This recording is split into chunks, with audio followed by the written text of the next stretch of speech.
बच्चों, welcome back to my YouTube channel learning student. तो आज हम लेकर के आए हैं जो क्लास 12th के बच्चे हैं उनके लिए उद्धव प्रसंग, और ये दूसरा चैप्टर है जो कि जगन्नाथ दास रत्नाकर के द्वारा लिखा गया है, और ये हमारा साथ ही साथ वीडियो का 4th पार्ट है। ठीक है, बाकी आपको 3 पार्ट चाहिए तो हमारे चैनल पे जाइए, वहाँ से आप देख लीजिए। एक एक शब्द की व्याख्या हमने करके बताया है। ठीक, तो चलिए वीडियो का ये 4th पार्ट है। चौथा पार्ट इसको देखते हैं। प्रेम मद झाके पग परत कहा के कहा था कि अंग नैन शिथिलता सुहाई है। कहे रत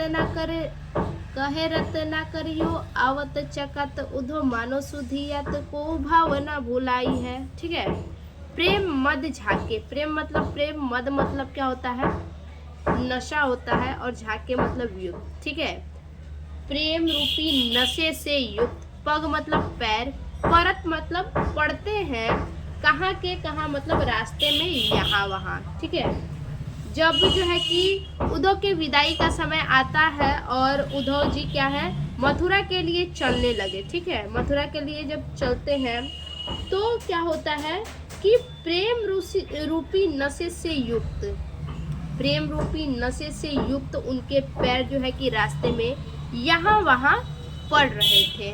ठीक है, थाके अंग, थाके अंग मतलब क्या होता है, थका हुआ। अंग मतलब क्या होता है, अंग अंग, शरीर का अंग अंग थका हुआ। नैननी, नैननी मतलब नेत्र। शिथिलता मतलब शिथिलता सुहाई है, यानी शिथिल हो गई है। ठीक है, उनके शरीर के सारे अंग थके हुए हैं और उनके नेत्र में शिथिलता दिखाई देने लगी है। ठीक है, उनके नेत्र में क्या है कि उनके शरीर के सारे अंग थके हुए हैं और उनके नेत्र में शिथिलता दिखाई देने लगी है। कहे रत्नाकर, रत्नाकर जी कहते हैं, यो आवत चकात उधो, यो मतलब क्या होता है, इस प्रकार, आवत मतलब आते हैं, चकात उधो, उधो मतलब उधो, और चकात मतलब चकित हुए। ठीक है, रत्नाकर जी कहते हैं कि जो उद्धव है वो इस प्रकार चकित हुए आ रहे थे। मानो मतलब मानो, सुधियात, सुधियात मतलब भूली हुई, को मतलब कोई, भावना भुलाई है, यानी कोई भावना मतलब बात, भुलाई है भूल गए हैं और उसको याद कर रहे हैं। ठीक है, रत्नाकर जी कहते हैं कि उद्धव इस प्रकार चकित हुए आ रहे हैं मानो कोई भूली हुई बात याद कर रहे हैं। ठीक है, धारत धरा, धारत धरा, देखिए धारत मतलब रखते हैं, धरा मतलब पृथ्वी। ठीक है, धारत मतलब रखते हैं, धरा मतलब पृथ्वी, पै मतलब पर, ना मतलब नहीं, उदार मतलब उदारता के, अति मतलब अत्यधिक, आदर सौ मतलब आदर सम्मान से। ठीक है, जो लोग विदाई में दिए थे, देखिए जो लोग विदाई में जो सामान दिए थे, ठीक है, आदर सम्मान के कारण पृथ्वी पर नहीं रखते हैं। जो लोग विदाई में जो कुछ भी सामान दिए थे उद्धव जी को, कृष्ण जी के लिए, तो उद्धव जी क्या करते हैं, आदर सम्मान के कारण उन सामानों को क्या करते हैं, पृथ्वी पर नहीं रखते हैं। सारत, सारत मतलब पूछ रहे हैं। बहोलिनी मतलब बाहों से, जो मतलब जो, आंसू मतलब अधिकाई है। ठीक है, आंसू मतलब आंसू अधिकाई है, मतलब उनके नेत्रों में जो आंसू है। ठीक है, आंसू अधिकाई है यानी उनके नेत्रों में जो आंसू है। देखिए जो विदाई के समय दिया हुआ सब सामान है वो क्या करते हैं, उद्धव जी आदर सम्मान के कारण पृथ्वी पर नहीं रखते हैं और अपनी बाहों से, ठीक है, और क्या करते हैं, पृथ्वी पर नहीं रखते हैं और उनकी आंखों से जो है कि आंसू जो गिरती हैं, आंसू अधिकाई हैं, जो उनकी आंखों से आंसू गिरती हैं वो अपने बाहों में क्या करते हैं, पोंछ रहे हैं। ठीक है, वो अपनी बाहों में उन आंसुओं को पोंछ रहे हैं। एक कर राज नवनीत जसुदा को दियो, एक कर बंसी बर राधिका पठाई है। देखिए एक कर राजे, यानी कर मतलब हाथ होता है, और राजे मतलब विराजमान है, ठीक है। तो एक हाथ में विराजमान है नवनीत। नवनीत मतलब क्या होता है, मक्खन, ठीक है। विराजमान है या सुशोभित होता है राजे मतलब नवनीत मतलब मक्खन। तो उद्धव जी के एक हाथ में मक्खन विराजमान है, जसुधा को दियो, जो कि यशोदा जी के द्वारा दिया गया है, ठीक है। उद्धव जी के एक हाथ में मक्खन सुशोभित हो रहा है जो यशोदा जी के द्वारा दिया गया है, और एक हाथ में एक करी, और एक हाथ में क्या है, बंसी बर। बंसी मतलब बांसुरी, राधिका पठाई, जो राधिका के द्वारा दिया गया है, ठीक है।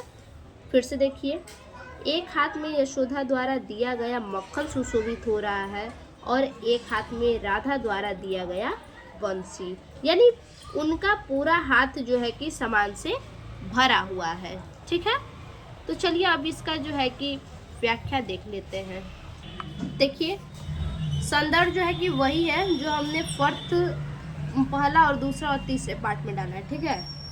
अब उसके बाद जो है कि संदर्भ एक बार आपको बता भी देते हैं।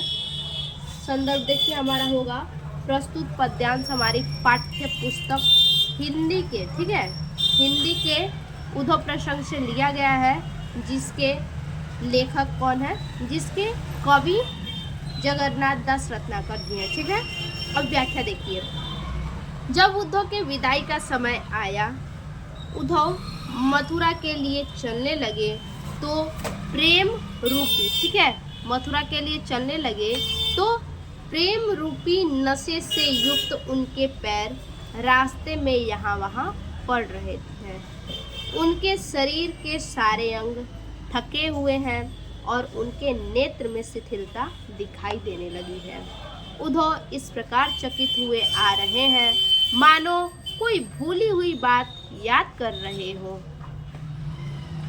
विदाई में दिए हुए सामान को आदर सम्मान के कारण पृथ्वी पर नहीं रखते हैं, जो उनकी आंखों में आंसू आए हैं, ठीक है, जो उनकी आंखों में यानी उद्धव जी के आंखों में जो आंसू आए हैं उन्हें अपनी बाहों में पोंछ रहे हैं। उद्धव के एक हाथ में यशोदा द्वारा दिया गया मक्खन सुशोभित हो रहा है और दूसरी हाथ में राधा द्वारा दिया गया बंसी, ठीक है। तो आप इसका जो है कि स्क्रीनशॉट ले लीजिएगा, ठीक। अब आगे देखते हैं। देखिए अगला क्या है, अगला देखते हैं 10 नंबर, ठीक है। ब्रज रज रंजित शरीर शुभ उद्धव को धाई बलवीर हवे अधीर लपटाए लेते, कहे रत्नाकर सुप्रेम मद माते हेरी थर कति बाह थामी थरी फिराए लेते। ब्रज मतलब ब्रज, रज मतलब धूल और रंजित मतलब सने हुए, ठीक है। ब्रज के धूल से सने हुए, शरीर मतलब शरीर, शुभ मतलब पवित्र, उद्धव मतलब उद्धव, को मतलब को, ठीक है। उद्धव के पवित्र शरीर ब्रज के धूल से सने हुए, ठीक है। उद्धव के पवित्र शरीर ब्रज के धूल से सने हुए हैं। धाई, धाई मतलब दौड़कर, बलवीर मतलब श्री कृष्ण, हवे मतलब होकर, अधीर मतलब धैर्यहीन, लपटाए लेते यानी गले लगा ले रहे हैं, ठीक है। देखिए क्या कहा जा रहा है कि उद्धव के पवित्र शरीर ब्रज के धूल में सने हुए देखकर श्री कृष्ण, बलवीर मतलब श्री कृष्ण, ठीक है, सने हुए देखकर श्री कृष्ण धैर्यहीन होकर, अधीर हवे यानी धैर्यहीन होकर दौड़ते हुए उद्धव को गले से लगा लेते हैं, ठीक है, लपटाए लेते यानी गले से लगा लेते हैं। कहे रत्नाकर, रत्नाकर जी कहते हैं कि शु मतलब अच्छे यानी सुंदर, प्रेम मद माते, प्रेम मतलब प्रेम, मद मतलब नशा और माते मतलब युक्त, ठीक है।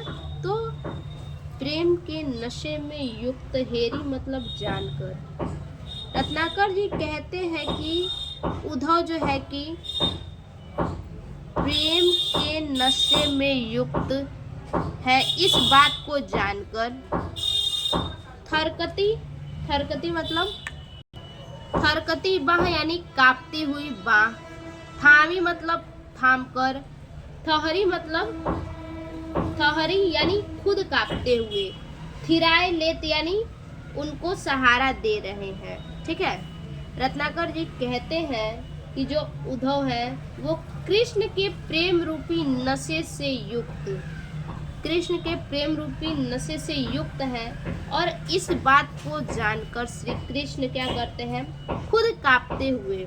जब उद्धव को श्री कृष्ण देखते हैं कि क्या है, प्रेम के नशे में उद्धव जी युक्त है, ठीक है, तो श्री कृष्ण इस बात को जानते हुए क्या करते हैं, कांपने लगते हैं और कांपकर उद्धव की कांपती हुई बाह को थामकर स्थिर करते हैं, सहारा देते हैं। ठीक है, कीर्ति कुमारी यानी राधा जी को कहा गया है कीर्ति कुमारी, कीर्ति कुमारी के राधा जी के दरस रस, दरस रस यानी दर्शन रूपी रस का शब्द मतलब ताजा, ही की यानी अभी अभी। ठीक है, छलकती, छलकती मतलब उमड़ते हुए, चाही मतलब प्रेम को। ठीक है, छलकती मतलब उमड़ते हुए, चाही मतलब आशा होता है, किसी को चाहना या फिर आशा करना। ठीक है, पलकनी मतलब पलकों में, पुलकाए लेत मतलब भर ले रहे हैं। ठीक है, पलकों में भर ले रहे हैं। देखिए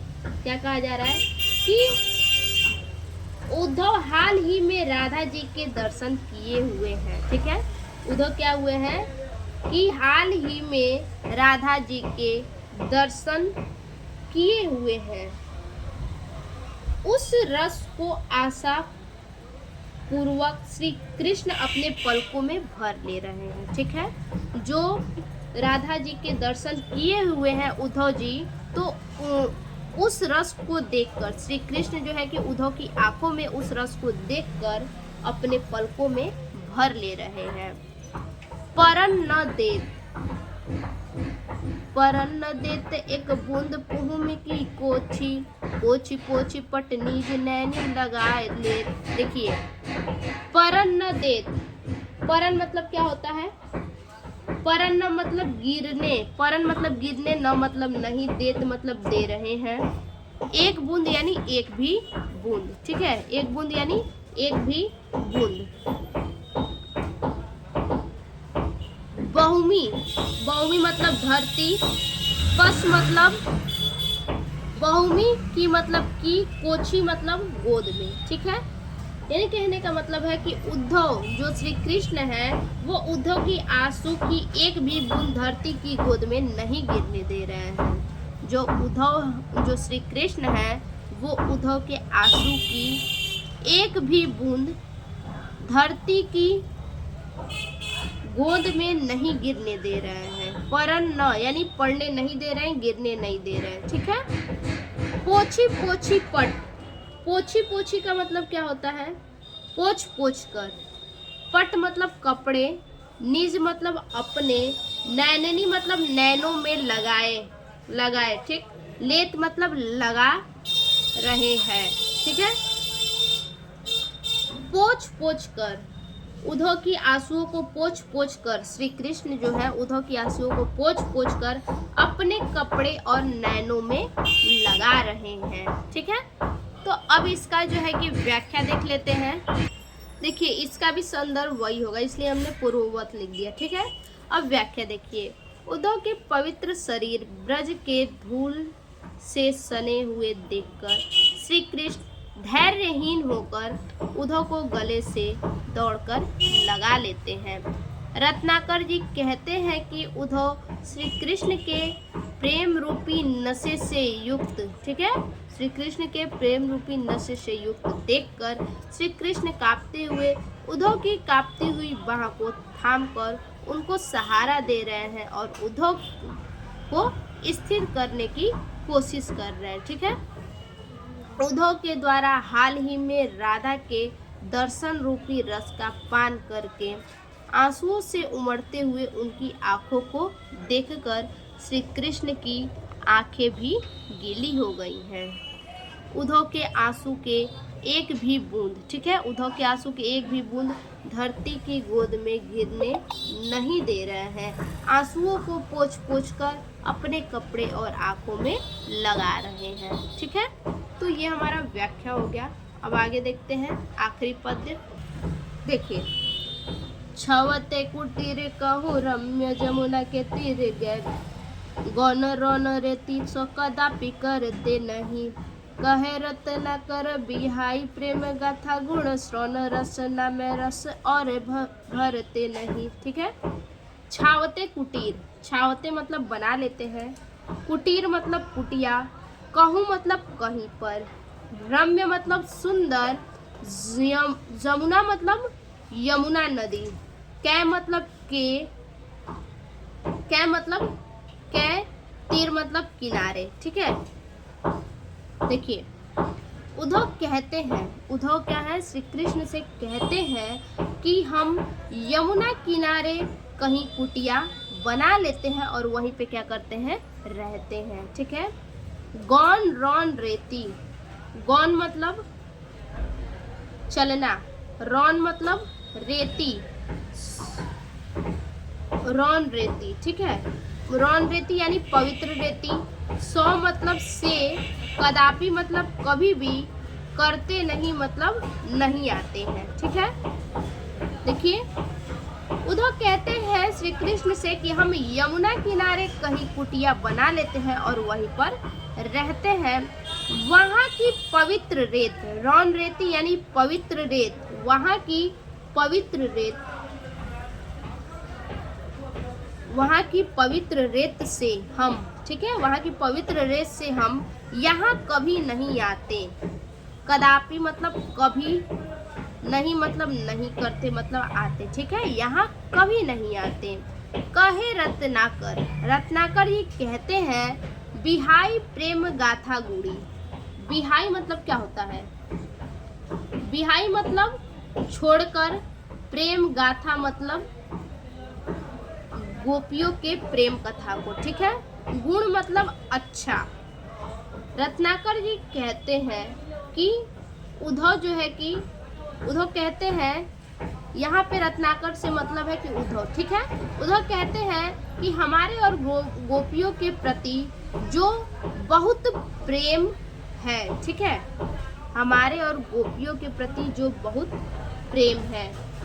बिहाई मतलब छोड़कर, बिहाई मतलब छोड़कर, गुण मतलब अच्छे। ठीक है, तो उद्धव जी कहते हैं कि हमारे और गोपियों के बीच जो प्रेम है उसे छोड़कर, बिहाई मतलब छोड़कर, श्रवण, श्रवण मतलब कानों में, रसना मतलब जीभों में। ठीक है, रसना मतलब जीभों में, रस और भरते नहीं, रस और भरते नहीं मतलब और कोई रस नहीं भरते हैं। देखिए, उद्धव जी कहते हैं कि हमारे और गोपियों के प्रति जो बहुत प्रेम है उसे छोड़कर, ठीक है, उसे छोड़कर कानों से, ठीक है, उसे छोड़कर कानों से कोई कथा नहीं सुनते। उद्धव जी क्या करते हैं, कोई कथा नहीं सुनते, और रसना मतलब जीव, जीवों से जो है कि कोई कथा, गोपियों के अलावा और कोई कथा नहीं कहते। ठीक है, आगे देखिए, गोपी ग्वाल बालनी के उमड़त आंसू देखिए, लेखी लेखी प्रलयागमन हुने कुडरते नहीं है, तो चित्त चाबू जो न रावर चितावर को, तजी ब्रज गाँव इत्ते पावर धरती नहीं। ठीक है, देखिए, गोपी ग्वाल, गोपी ग्वाल बालनी यानी गोपियों और ग्वाल बालाओं के, उमड़त मतलब उमड़त आंसू, उमड़ते हुए आंसू, देखी यानी देखकर, गोपियों और ग्वाल बालाओं के उमड़ते हुए आंसू को देखकर, लेखी, लेखी प्रलयागमन, प्रलयागमन मतलब प्रलय आ जाने पर, नैकु तनिक भी डरते नहीं, नहीं डरते हैं। ठीक है, तो उद्धव जी कहते हैं कि गोपियों और ग्वाल बालाओं के उमड़ते हुए आंसू को देखकर प्रलय आ जाने पर भी, ठीक है, प्रलय यागमन, प्रलय आ जाने पर भी, नैकु मतलब तनिक भी डरते नहीं, तनिक भी मैं नहीं डरता हूँ, ठीक है। होतो, होतो मतलब होती है, चित मतलब मन, और चाप मतलब इच्छा, मन में जो इच्छा होती है, ठीक है। जो मतलब यदि, न मतलब नहीं, रावरे मतलब आपको, चितावन को यानी सावधान करने की, ठीक है। तो ब्रज के उद्धव जी कहते हैं कि यदि मेरे मन में आपको सावधान करने की इच्छा नहीं होती, ठीक है।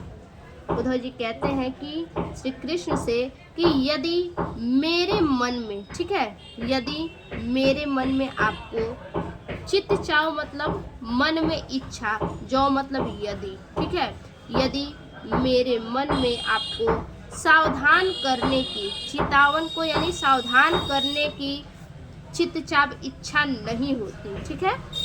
यदि मेरे मन में आपको सावधान करने की इच्छा नहीं होती, तजी मतलब तो, ब्रज गांव मतलब ब्रज के गांव को, इतय मतलब त्याग कर, पांव मतलब पैर, धरते नहीं, नहीं धरते, तो ब्रज के गांव को त्याग कर यहाँ पर हम पैर नहीं रखते, ठीक है। तो ब्रज के गांव को त्याग कर हम यहाँ पे पैर नहीं रखते। तो चलिए इसका जो है कि व्याख्या देख लेते हैं। देखिए संदर्भ पूर्वक वही रहेगा, अब व्याख्या देखते हैं। देखिए उद्धव श्री कृष्ण से कहते हैं कि यमुना नदी के किनारे पर कहीं अपनी कुटिया बना लेते हैं और वहीं रहते हैं, एवं वहाँ की पवित्र रेत को छोड़कर हम कभी यहाँ नहीं आते। उद्धव कानों से गोपियों के रसपूर्ण कथा को छोड़कर किसी अन्य कथा को नहीं सुनते, ठीक है। उद्धव कहते हैं गोपियों और ग्वाल बालाओं के उमड़ते आंसू को देखकर अब वे प्रलय के आ जाने पर भी नहीं डरते। उद्धव कहते हैं श्री कृष्ण से कि यदि मेरे मन में आपको सावधान करने की इच्छा न होती तो ब्रज के गांव को त्याग कर यहाँ पर हम नहीं पैर रखते, ठीक है। तो ये हमारा खत्म हुआ उद्धव प्रसंग। फिर से मिलते हैं ऐसे एक और नए वीडियो में, तब तक के लिए धन्यवाद।